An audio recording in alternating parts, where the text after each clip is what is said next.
En el vídeo de hoy vamos a ver qué es la inflación, por qué el próximo peligro o crisis puede venir precisamente por la inflación y, por último, cómo protegernos de ella.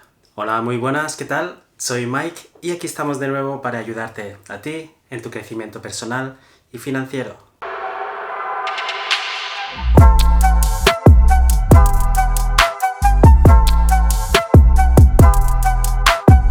¿La inflación es aquello de que suben los precios de las cosas?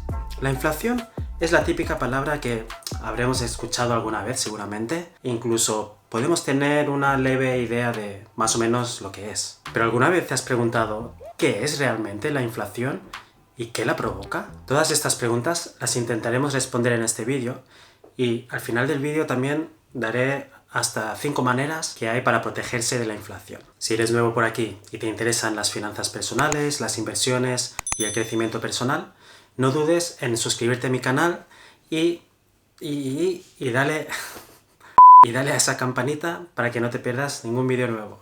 La definición oficial de inflación es el aumento sostenido y generalizado de los precios de los bienes y servicios en una economía a lo largo del tiempo.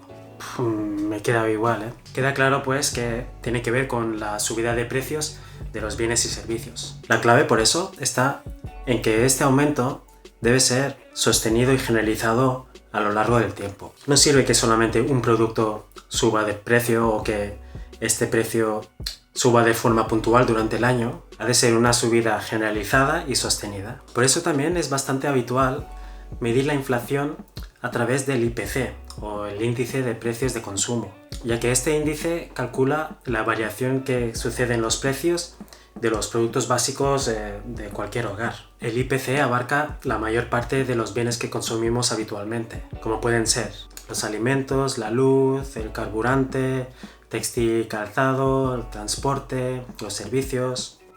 Vale, pero Mike, ¿qué es lo que provoca que las cosas suban de precio? Principalmente la oferta y demanda. Para que entiendas fácilmente este concepto, imagínate que eres un frutero y tienes a tu disposición 50 manzanas para vender cada día y lo vendes a 1 euro. Y de repente sale un día una noticia de un estudio que afirma que comer muchas manzanas al día alarga la vida de uno hasta los 100 años. Y a raíz de esta noticia, evidentemente, al día siguiente te viene una avalancha de gente a tu frutería a comprarte todas tus manzanas y en cuestión de minutos pues se llevan todas tus manzanas a 1 euro. La demanda ha subido. Entonces, claro, y al día siguiente pues pasa nuevamente lo mismo. Te encuentras ahora con este problema de que con solo 50 manzanas al día no puedes abastecer toda la demanda que hay. La oferta es limitada. Con toda esta demanda loca, ¿qué haces?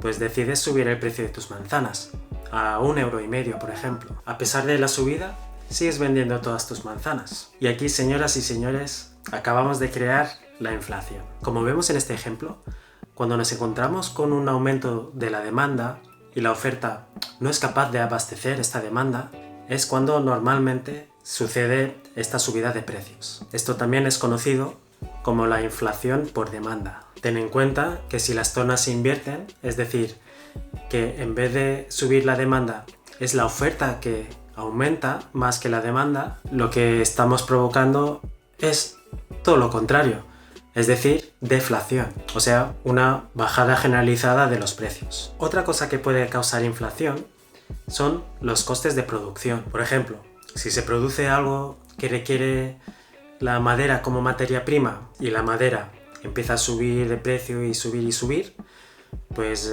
al final el producto final acaba subiendo de precio también. Y otro fenómeno que puede causar también inflación es el aumento de la base monetaria. Esto es cuando un banco central decide imprimir más billetes de su divisa y los inyecta a su economía. Este hecho de imprimir billetes no solo devalúa la moneda, sino que también provoca un aumento de la demanda, que crece más rápido de lo que lo hacen los bienes o servicios. Por tanto, ¿te suena esto de estar imprimiendo billetes como si no hubiera mañana, de inyectar un montón de dinero a las economías y todo eso? ¿No te suena? Como ya dije en otro vídeo, de todos los dólares que existen en circulación, de todos los billetes que hay, 1 de cada 3 fueron imprimidos solamente el año pasado, en 2020.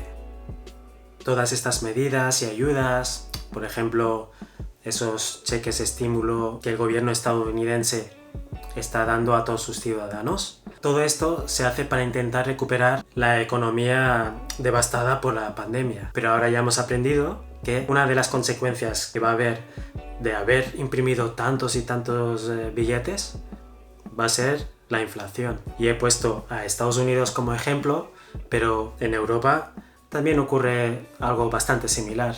Pero todo esto de la inflación, ¿de qué modo me puede afectar, Mike? Todas las políticas económicas y monetarias que estamos viendo estos últimos meses, pues existe una probabilidad alta de que en no mucho tiempo, quizás a finales de este año o el próximo, veamos un repunte fuerte de la inflación. Y esto no solo lo digo yo. Michael Burry, por ejemplo, el famoso inversor que predijo la burbuja inmobiliaria que explotó en 2008, ¿qué dijo?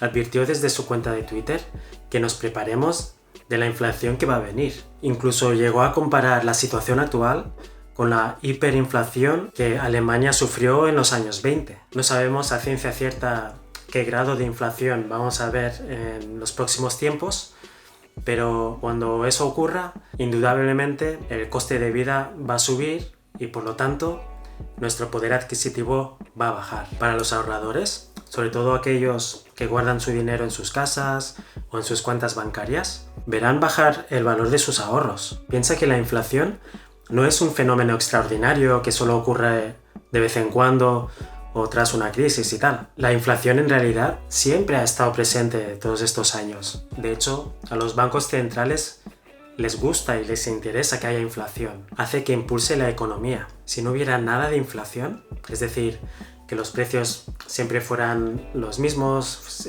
fueran estables y la divisa nunca se devaluase, la gente no tendría ninguna prisa en comprar las cosas, incluso pues igual se dedicarían a acumular los billetes que vayan ganando.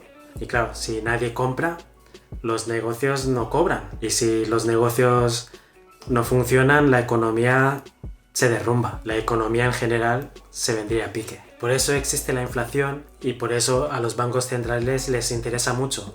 De hecho, es bastante habitual ver en los medios que los objetivos normalmente de los bancos centrales es conseguir una inflación de alrededor del 2%. Y por este motivo también se conoce a la inflación como el impuesto invisible. Porque si no haces nada con tu dinero, es decir, simplemente guardarlo o ahorrarlo o dejarlo encima de la mesa, pues va a venir la inflación y se va a ir comiendo el valor de tus billetes. Como Pac-Man. Pero tranquilo, hay formas de protegerse de la inflación. Una de las mejores formas es invirtiendo tus ahorros. ¿Pero invertir en qué? A ver, cualquier inversión donde puedas conseguir una rentabilidad que supere la inflación, eso ya bastaría. Pero también es verdad que hay activos que funcionan mejor que otros para combatir la inflación. Voy a nombrar 5. 1. Los bienes inmuebles. En general, los bienes inmuebles se han considerado de siempre un buen activo refugio contra la inflación, porque suelen ir de la mano de la inflación. Si en tu país o en tu área el coste de vida empieza a subir, pues los precios de la vivienda suelen acompañar esta subida. 2.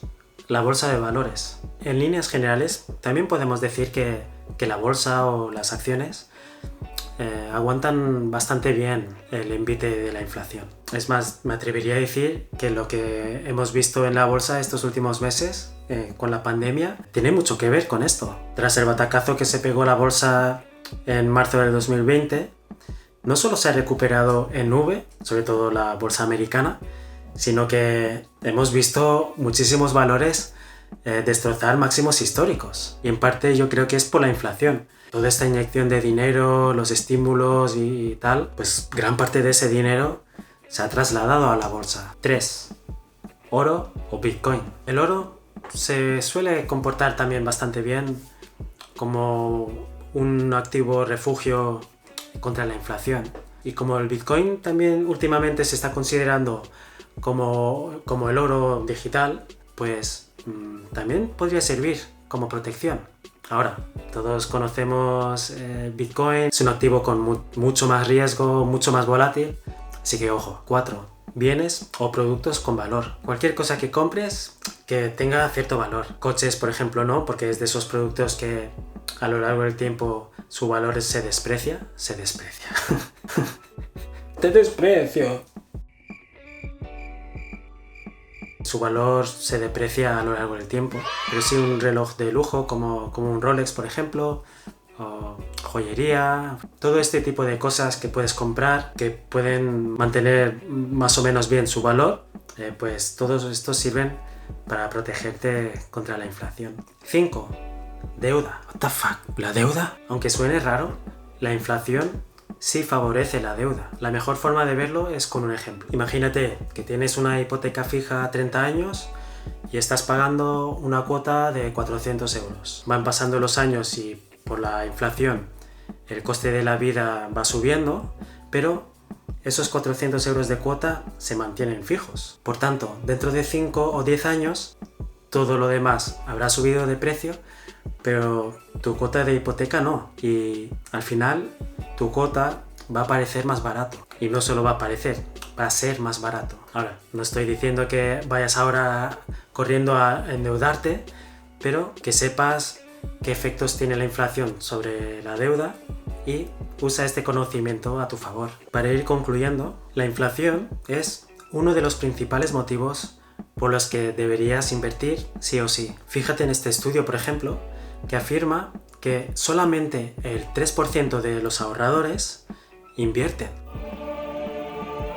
Para mí este dato es demoledor. Quiere decir que el 97% de los ahorradores pues no hacen nada con sus ahorros. Un 97% solamente lo tiene ahí guardados en sus casas o en sus cuentas muertas de asco, dejando que la inflación vaya quitando su valor. Si formas parte de ese 97% de ahorradores, sinceramente te lo digo, si no te atreves a invertir porque no te sientes segura o porque no sabes cómo invertir, antes que dejarlo aparcado o en una cuenta de ahorro, gástatelo, cómprate algo para disfrutarlo, aunque sea. Prefiero eso que no que tus 10.000 euros que tienes ahí ahorrados al cabo de 10 años valgan 8.000. Pues eso. Gracias por verme hasta el final. No olvides de darle al like y de compartir este vídeo en tus redes sociales. Suscríbete a mi canal si no lo has hecho todavía. Y recuerda, sé tu mejor versión. Nos vemos en el próximo. Y también Beren.